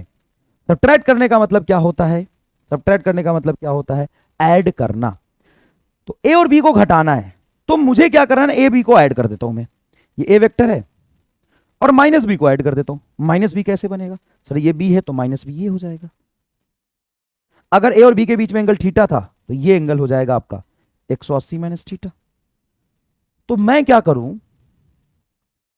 अच्छा, जब भी हम वेक्टर को अपोजिट करते हैं, समझना, जब भी हम वेक्टर को अपोजिट करते हैं तो उनका मैग्नीट्यूड तो सेम ही रहता है, बस डायरेक्शन उल्टा हो जाता है। तो जैसे ही वेक्टर को मैंने अपोजिट किया तो मैग्नीट्यूड तो सेम ही रहा, डायरेक्शन बस उल्टा हो गया। हाँ, तो मैं दो वेक्टर को जोड़ दूं ना, ए वेक्टर का मैग्नीट्यूड ए, बी वेक्टर का मैग्नीट्यूड बी, मतलब ए और बी को जोड़ दूं एंगल 180 रख के, तो a² plus b² a² plus b² plus 2ab cos theta की जगह पे 180 माइनस थीटा रख सकता हूं। ए और इस वेक्टर का एडिशन 180 माइनस थीटा से लेके 180 माइनस थीटा रख के 180 minus theta minus cos theta हो जाएगा। तो बस दो वेक्टर का सब्ट्रैक्शन, अगर उन दो वेक्टर के बीच में एंगल थीटा है तो ये बन जाता है a² plus b² minus 2ab cos theta. a² plus B square minus 2ab cos theta. जैसे दो वेक्टर को आपने जोड़ा तो उनका रिजल्टेंट क्या होगा, A square plus B square plus 2ab cos theta, A square plus B square plus 2ab cos theta. दो वेक्टर है, उनके बीच का एंगल थीटा है, तो उनका सब्ट्रैक्शन क्या होगा, A square plus B square minus 2ab cos theta. Subtraction होगा A square plus B square minus 2ab cos theta. Addition होगा A square plus B square plus 2ab cos theta. Subtraction होगा A square plus B square minus 2ab cos theta. Addition होगा A square plus B square plus 2ab cos theta. बहुत simple है। 0 degree पर अगर आप देखें तो cos 0 1 हो जाएगा, A square plus B square minus 2ab, मतलब इनका डिफरेंस मिनिमम होता है 0 डिग्री पर ए माइनस बी। 90 डिग्री पर जब तुम रिजल्टेंट का मैग्नीट्यूड देख रहे थे तो वो था A square plus B square plus 2ab cos 90, और जब डिफरेंस का मैग्नीट्यूड देखोगे 90 डिग्री पे तो A square plus B square minus 2ab cos 90। अरे भाई साहब cos 90 रखने पे ये दोनों ही टर्म जीरो हो रहे हैं, तो ये भी बचेगा ए स्क्वायर प्लस बी स्क्वायर, ये भी बचेगा ए स्क्वायर प्लस बी स्क्वायर। मतलब अगर दो वेक्टर के बीच में एंगल 90 डिग्री है, अगर दो वेक्टर के बीच में एंगल 90 डिग्री है तो उनको जोड़ो और घटाओ, उनका मैग्नीट्यूड सेम ही रहेगा। साफ साफ दिख रहा है यहाँ पे। अगर एंगल 180 हो तो cos 180 माइनस 1 होता है, तो माइनस 1 से प्लस हो जाएगा, तो डिफरेंस का मैग्नीट्यूड आएगा ए प्लस बी। तो दो वेक्टर के सब्ट्रैक्शन का मिनिमम मैग्नीट्यूड कितना होता है, ए माइनस बी, और या उससे बड़ा। मैक्सिमम मैग्नीट्यूड कितना होता है, ए प्लस बी, या उससे छोटा। डिफरेंस का मैग्नीट्यूड भी यही रह जाएगा, बस इससे ज्यादा आपको नहीं पढ़ना है। नेक्स्ट स्पेशल केस, दो ऐसे वेक्टर जिनका मैग्नीट्यूड सेम है, उनके बीच एंगल है theta. If two vector having same magnitude A बराबर B and angle between them is theta, angle between them is theta, then find magnitude of difference. तो magnitude of difference उनका हो जाता है 2a sin थीटा बाई 2। इसलिए मैं कहता हूं दो वेक्टर के एडिशन और दो वेक्टर के सब्ट्रैक्शन में sin थीटा और cos थीटा का फर्क है। जब दो वेक्टर को आप ऐड कर रहे थे तो उनके रिजल्टेंट का मैग्नीट्यूड क्या था, अगर वेक्टर्स का मैग्नीट्यूड सेम हो तो। दो वेक्टर को ऐड कर रहे थे जिनका मैग्नीट्यूड सेम था, तो उनका रिजल्टेंट होता है 2a cos theta by 2, 2a cos theta by 2। और दो ऐसे वेक्टर जिनका मैग्नीट्यूड सेम है और उनको सब्ट्रैक्ट करेंगे तो उनका रिजल्टेंट होगा, मतलब सब्ट्रैक्शन का डिफरेंस का मैग्नीट्यूड होगा 2a sin थीटा बाई 2। अब इसी को हम 0 डिग्री पर अगर देखें तो साइन 0 क्या हो जाता है, 0। दो ऐसे वेक्टर जिनका मैग्नीट्यूड सेम है और दोनों के बीच में 0 डिग्री का एंगल है, मतलब ये फोर्स F और ये फोर्स F, मैग्नीट्यूड सेम, उनके बीच का एंगल है 0 डिग्री, तो उनको घटाएंगे तो रिजल्ट तो 0 ही आ जाएगा। सेम ही चीज को घटाओगे तो रिजल्ट क्या मिलेगा, 0, तो मिनिमम 0। 60 डिग्री पर क्या होता है, ए के बराबर। ये बड़ा यूनिक है।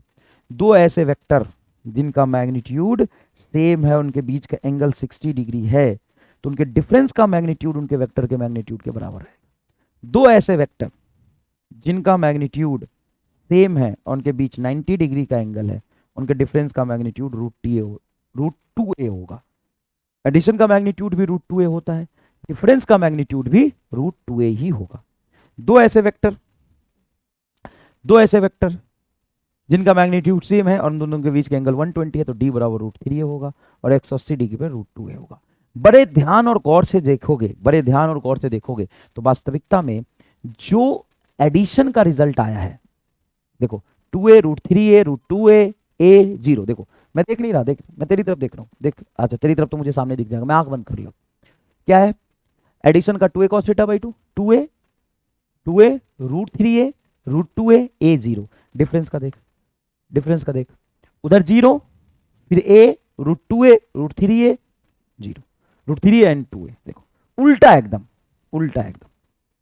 क्लियर है, एकदम उल्टा है।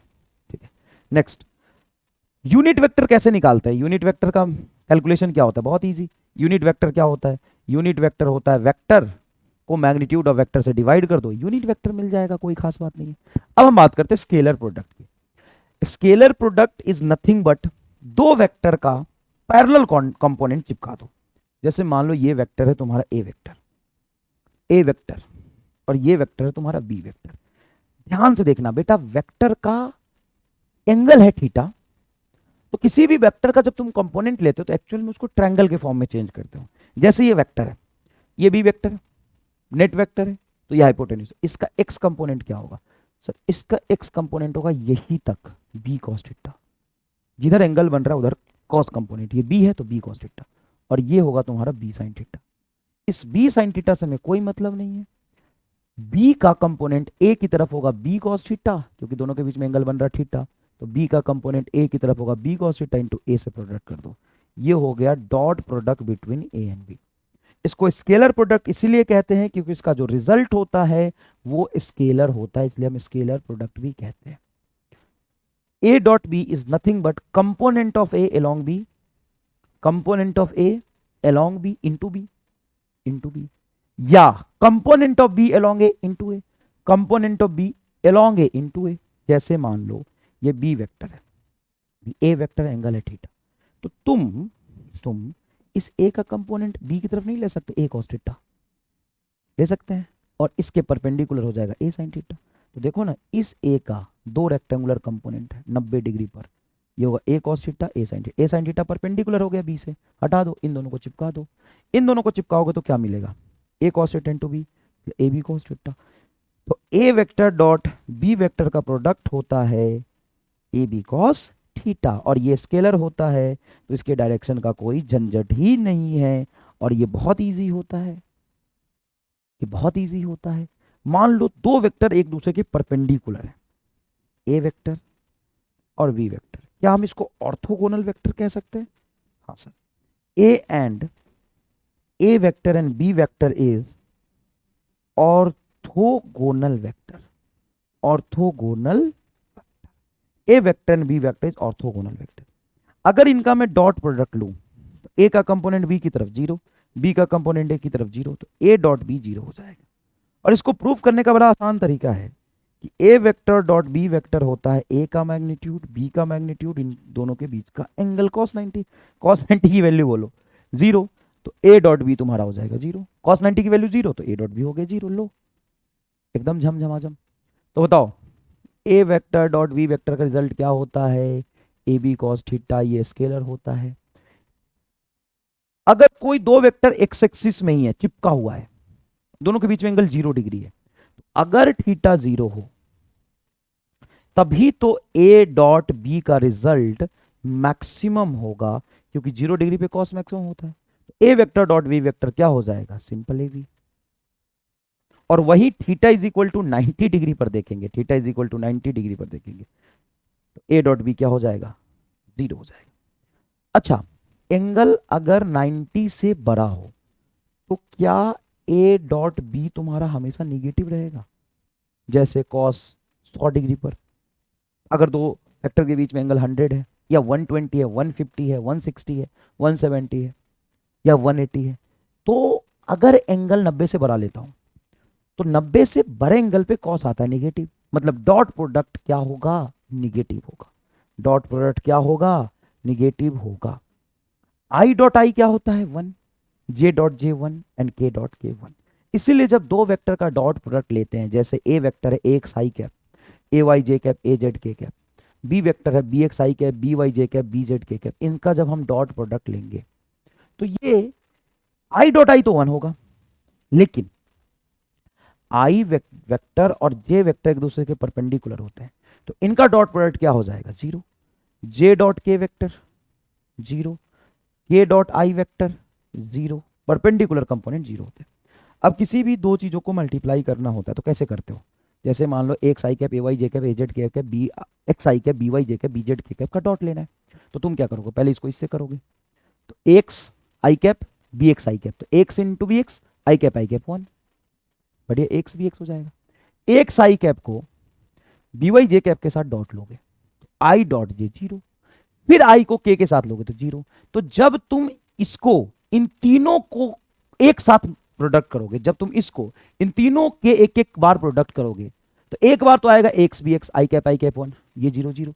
अब जब तुम इसको इन तीनों से मल्टीप्लाई करोगे, जे का आई 0, जे जे 1, तो ए y j cap B y j cap, जे जे 1 ए वाई बी वाई, देखो ए वाई बी वाई, फिर जे का के साथ 0, ए टू के कैप का आई के साथ 0, जे के साथ 0, के कैप 1 होगा, तो ए जेड बी जेड, ये जेड है, ए जेड बी जेड, देखो ए जेड बी जेड।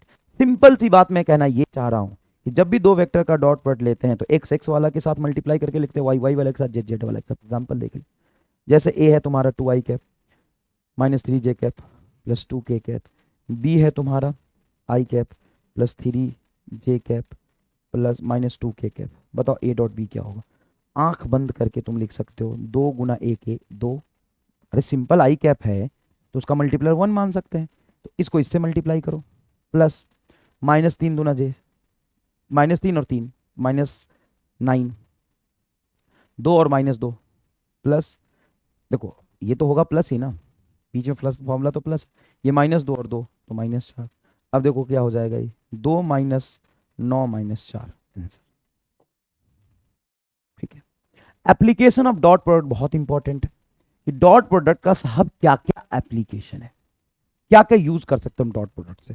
तुम यहीं पे देखो, डॉट प्रोडक्ट के फॉर्मूले से देखो फील आ जाएगा। मान लो ए डॉट बी तुम्हारा A B cos theta, where what is A magnitude of A, what is B magnitude of B, और ये कॉस थीटा। तो इस डॉट प्रोडक्ट को यूज करके तुम और क्या निकाल सकते हो? दो वेक्टर के बीच में एंगल। कैसे? ए वेक्टर लिखो, बी वेक्टर लिखो, इसका डॉट प्रोडक्ट लिख लो, ए का मैग्नीट्यूड इंटू बी का मैग्नीट्यूड, तो ये कॉस थीटा नहीं निकल जाएगा? कॉस थीटा बराबर ए वेक्टर डॉट बी वेक्टर बटा ए बी। सर ए और बी, तो ए बी का मैग्नीट्यूड है, ए डॉट बी कैसे निकालेंगे? ऐसे। और दो वेक्टर तुम्हें कंपोनेंट के फॉर्म में पता है तो तुम उसका आई जे के कंपोनेंट लिखोगे, दोनों का, दोनों के एक्स एक्स मल्टीप्लाई कर दो, प्लस वाई वाई मल्टीप्लाई कर दो, जेड जेड मल्टीप्लाई कर दो, तो ए डॉट बी निकालना जानते हो? हाँ सर। तो ये तुम निकालना जानते हो, ये ए और बी का मैग्नीट्यूड तुम जानते हो, तो कॉस थीटा निकल जाएगा। थीटा क्या है? Angle between A and B तो है, angle between A vector and B vector. पहला एप्लीकेशन समझ में आ गया, to find angle between vector. मजा आया कि नहीं?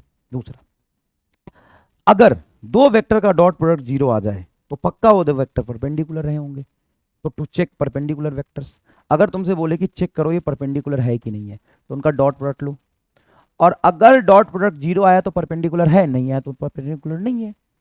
अगर दो वेक्टर परपेंडिकुलर होगा तो उनका डॉट प्रोडक्ट 0 ही आएगा, अगर परपेंडिकुलर होगा तो डॉट प्रोडक्ट 0 ही आएगा। तो डॉट प्रोडक्ट 0 है तो परपेंडिकुलर है, और नहीं है तो परपेंडिकुलर नहीं है। बताओ, टू फाइंड यूनिट वेक्टर, क्योंकि दो वेक्टर अगर किसी यूनिट वेक्टर का डॉट प्रोडक्ट उसी के साथ हम ले ले तो वो 1 ही आना चाहिए, क्योंकि अगर यूनिट वेक्टर है तो इसका मैग्नीट्यूड 1, ये भी यूनिट वेक्टर है, उसी के साथ मल्टीप्लाई किया तो मैग्नीट्यूड 1, और दोनों को उसी के यूनिट वेक्टर से, मतलब ए कैप और ए कैप किया तो दोनों के बीच में एंगल तो 0 डिग्री होगा, तो cos 0 1। तो अगर कोई वेक्टर यूनिट वेक्टर है तो उसका डॉट प्रोडक्ट उसी के साथ 1 हो जाएगा, अगर कोई वेक्टर यूनिट वेक्टर है तो उसका डॉट प्रोडक्ट उसी के साथ 1 हो जाएगा। Fourth, to find component of one vector to other vector. ये कैसे? मान लो A vector dot B vector, तुमने लिखा ए बी कॉस थीटा, ये बी कॉस थीटा क्या है? बी का कंपोनेंट ए की तरफ, इसको क्या लिख सकते हो? Component of B, B cos theta मतलब बी का ही कंपोनेंट है, एलोंग ए, एलोंग ए बराबर क्या होगा? बराबर क्या होगा? Component of B along A, जब ये पूरा आ गया तो बराबर क्या होगा? ए को इधर ले जाओ, ए वेक्टर बी वेक्टर बटाए, सुनना, दो वेक्टर का डॉट प्रोडक्ट ले लो, दो वेक्टर का डॉट प्रोडक्ट ले लो, अगर उसको तुम ए से डिवाइड कर देते हो, अगर तुम उसको ए से डिवाइड कर देते हो तो बी का कंपोनेंट ए के लॉग बच जाएगा। दो वेक्टर का डॉट प्रोडक्ट लो और तुम अगर बी से डिवाइड कर देते हो, किससे?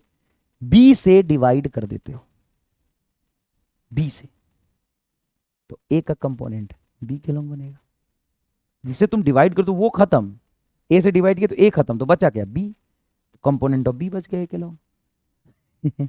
कितना इजी है बता, खत्म। Next one is cross product.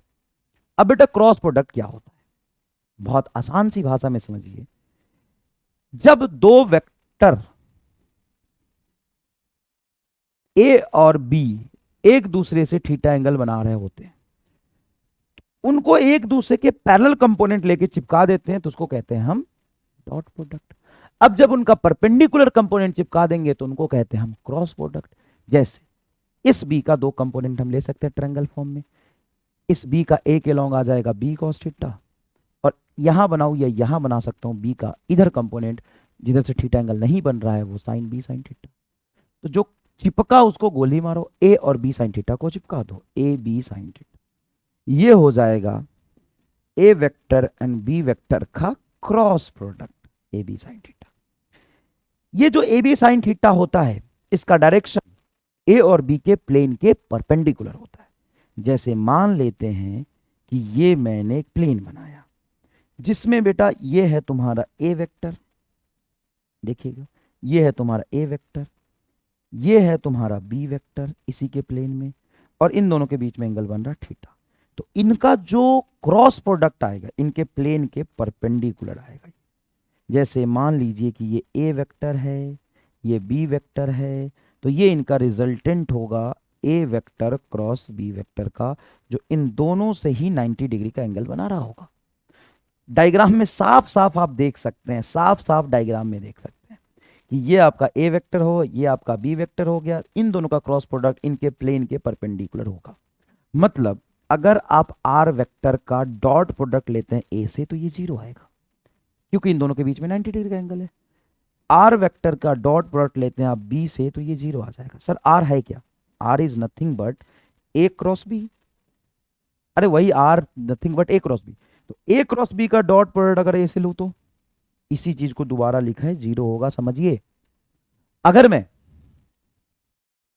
A cross B का क्रॉस प्रोडक्ट बी के साथ लूं तो 0 होगा, दोबारा उसी चीज को लिखा है, देखिए।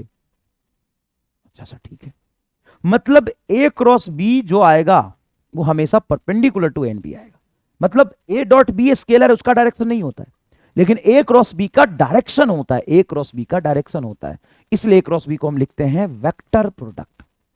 Cross product A cross B को हम क्या कहते हैं? Vector product. A cross B होता है A B sine theta into n cap. N cap direction बता रहा है, एन कैप क्या बता रहा है? डायरेक्शन बता रहा है। अब दो चीजें हैं, अगर मैं आई आई का रिलेशन देखूं, अच्छा पहले डॉट एंड क्रॉस प्रोडक्ट की वैल्यू देख लो, कहां पे मैक्सिमम कहां पे मिनिमम होता है, तो जरा समझना। अगर दो वेक्टर के बीच में एंगल 0 डिग्री है तो डॉट प्रोडक्ट आता है आपका A B cos theta. Cos 0 पे मैक्सिमम होता है तो डॉट प्रोडक्ट देखिए मैक्सिमम ए बी होगा, और क्रॉस प्रोडक्ट में होता है ए बी साइन थीटा। तो 0 डिग्री पे क्रॉस प्रोडक्ट क्या हो जाता है? 0। अगर दो वेक्टर के बीच में एंगल 90 है तो उनका डॉट प्रोडक्ट 0 लेकिन क्रॉस प्रोडक्ट मैक्सिमम, और 180 है तो उनका डॉट प्रोडक्ट कॉस 180 -1 होता है, माइनस से भी क्रॉस प्रोडक्ट हो जाएगा 0। सिंपल सी बात, क्लियर है ये बात? अब यहां पे समझिएगा कि उनका डायरेक्शन हम कैसे निकालें, उनका डायरेक्शन हम कैसे निकालें, दो वेक्टर का क्रॉस प्रोडक्ट का डायरेक्शन हम कैसे निकालें। तो जरा देखिएगा ध्यान से, एक चीज बताता हूं मैं। डायरेक्शन हम फिजिकली भी निकाल सकते हैं और मैथमेटिकली भी निकाल सकते हैं। अगर हम बात करते हैं डायरेक्शन मुझे मैथमेटिकली निकालना है, तो मैथमेटिकली डायरेक्शन तो ऐसे निकालेंगे हम, देखिए ध्यान से, कि आई क्रॉस आई तो 0 होगा, जे क्रॉस जे 0 होगा क्योंकि एंगल 0 है, के क्रॉस के भी 0 होगा क्योंकि एंगल 0 है। तो ये बात तो आपको फील आ गया कि i cross i 0, j cross j 0 and k cross k 0। ये बात तो फील आ गया। आई क्रॉस आई 0 क्योंकि क्रॉस प्रोडक्ट में आता है साइन थीटा, और आई आर के बीच में एंगल होगा 0 साइन 0 0। लेकिन अगर आप आई को जे और के से करें, के को जे और आई से करें तो रिजल्ट क्या होगा? तो उसका एक जोरदार एमआर स्टार मैंने बताया हुआ है मैथमेटिकली निकालने का, कि तुम ऐसे सीक्वेंस में लिखो आई जे और के, तीन ही चीज है। तो अब दो का प्रोडक्ट निकालोगे तो बचा हुआ तीसरा आंसर होगा। तो सबसे पहले तुम आंसर लिखा करो, माइनस छोड़ो, मतलब मतलब मैं पहले मिटा देता हूं, यहां पे लिख लिया शायद रिजल्ट, मैं मिटा देता हूं, छोड़ो। मैं कह रहा हूं यहां पे जोरदार फील समझना कि हम दो का क्रॉस प्रोडक्ट करेंगे तो रिजल्ट तो तीसरा ही होगा, ठीक है, रिजल्ट तो तीसरा ही होगा। तो मान लो आई जे कर रहे हो तो रिजल्ट तीसरा के है, जे आई है तो रिजल्ट तीसरा के है, के जे है तो रिजल्ट बचा हुआ आई है, के आई है तो रिजल्ट बचा हुआ जे होगा।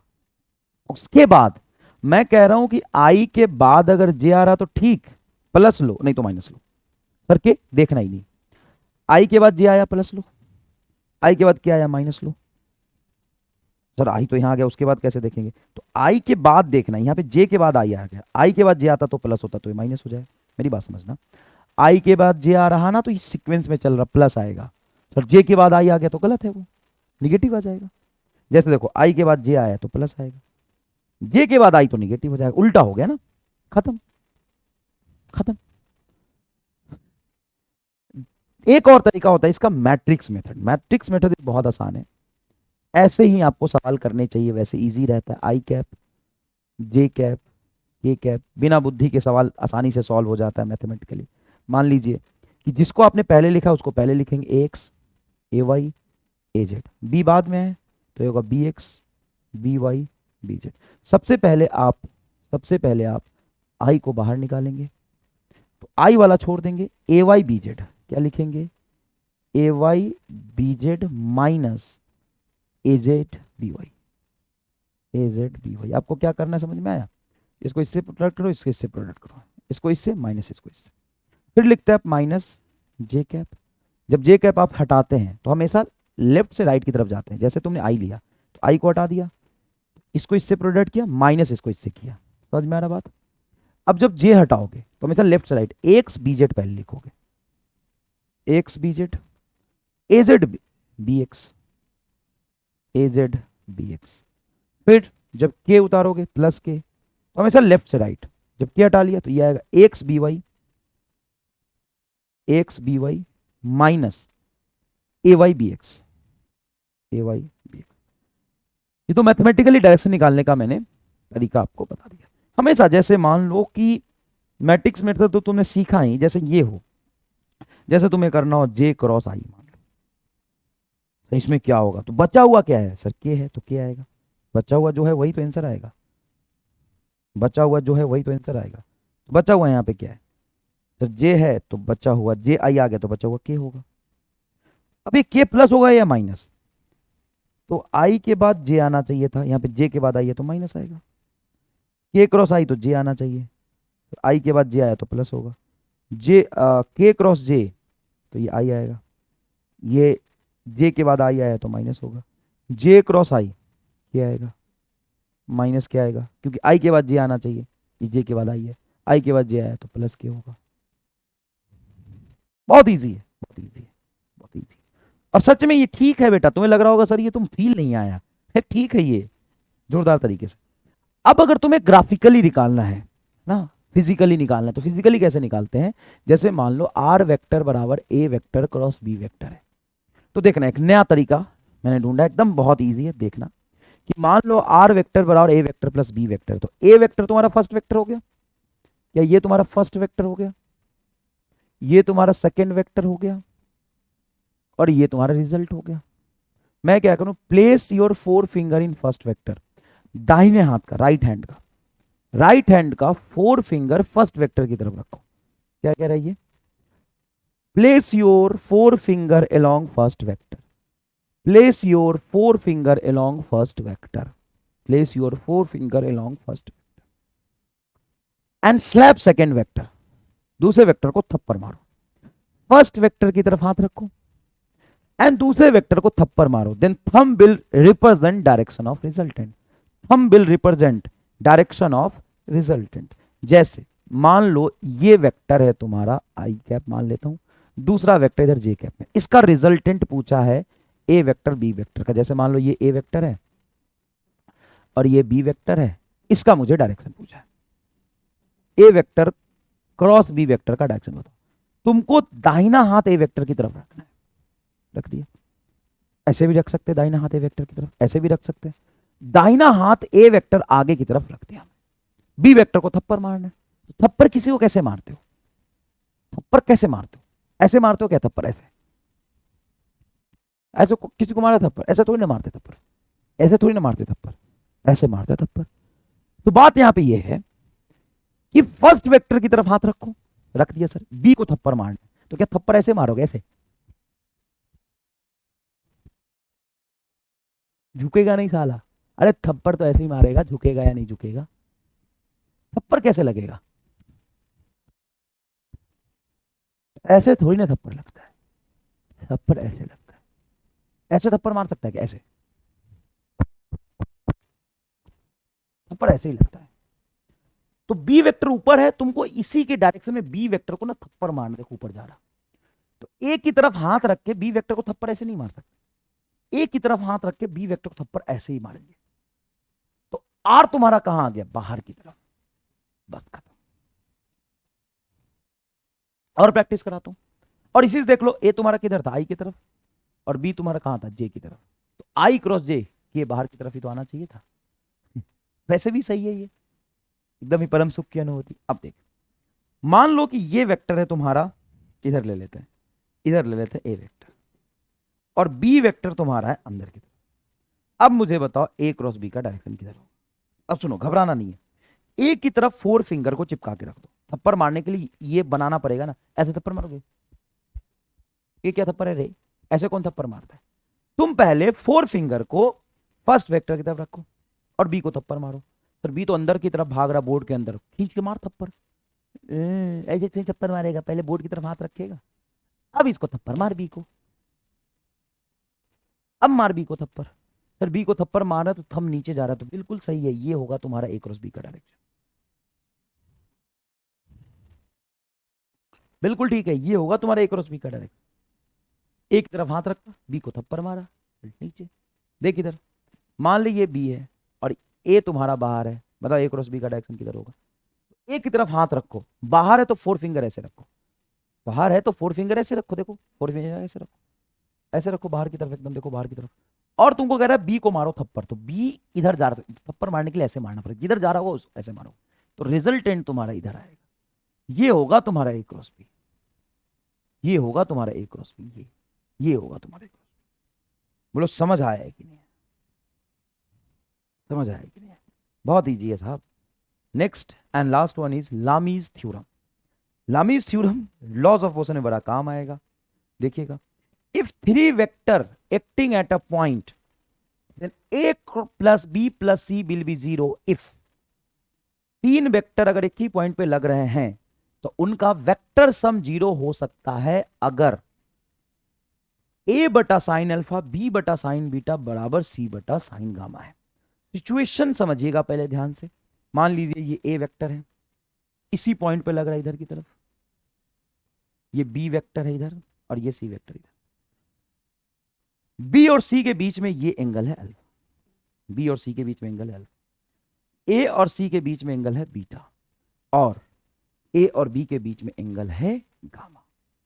तो इन तीनों का रिजल्टेंट तभी 0 होगा जब पहले वेक्टर का मैग्नीट्यूड बटा साइन ऑफ दैट एंगल जो a नहीं बना रहा, a b के बीच गामा, a c के बीच बीटा, एक कौन सा एंगल नहीं बना रहा, अल्फा, तो ये साइन ऑफ अल्फा बराबर b बटा ये वेक्टर बटा साइन ऑफ वो एंगल जो नहीं बना रहा, गामा अल्फा के b के पास गामा अल्फा है, बीटा नहीं है तो साइन बीटा, बराबर वो वेक्टर c वेक्टर बटा वो एंगल जो c नहीं बना रहा, गामा साइन गामा।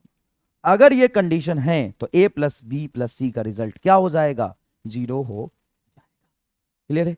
सारी थ्योरी बहुत ही कंसाइज फॉर्म में मैंने रिवाइज करा दिया। बहुत बहुत धन्यवाद। किसी भी पर्टिकुलर टॉपिक में अगर आपको लगे कि यार 2-4 क्वेश्चन भी हो जाता तो मजा आ जाता, तो वो टॉपिक कहां पर है वहां से जाके सवाल कर लो। हालांकि दो बीच में एक आध सवाल मैंने कराया भी है, कंपोनेंट में, रिजल्टेंट में, यूनिट वेक्टर सब में कराया। ठीक है, तो चलिए बहुत बहुत धन्यवाद। एक चीज और A cross B and B cross A के बीच में 180 डिग्री का एंगल होता है। आप ए क्रॉस बी को इक्वल नहीं लिख सकते बी क्रॉस ए के, क्योंकि ये एग्जैक्टली अपोजिट होगा, इक्वल नहीं है। लेकिन A dot B is equal to B dot A होता है, क्योंकि तो मैग्नीट्यूड स्केलर ही देगा। समझ गए बेटा। तो चलिए धन्यवाद, बहुत बहुत अच्छे से रिवाइज कर लीजिएगा। 1D का भी सरमी लेक्चर जल्दी मिल जाएगा। Thank you so much.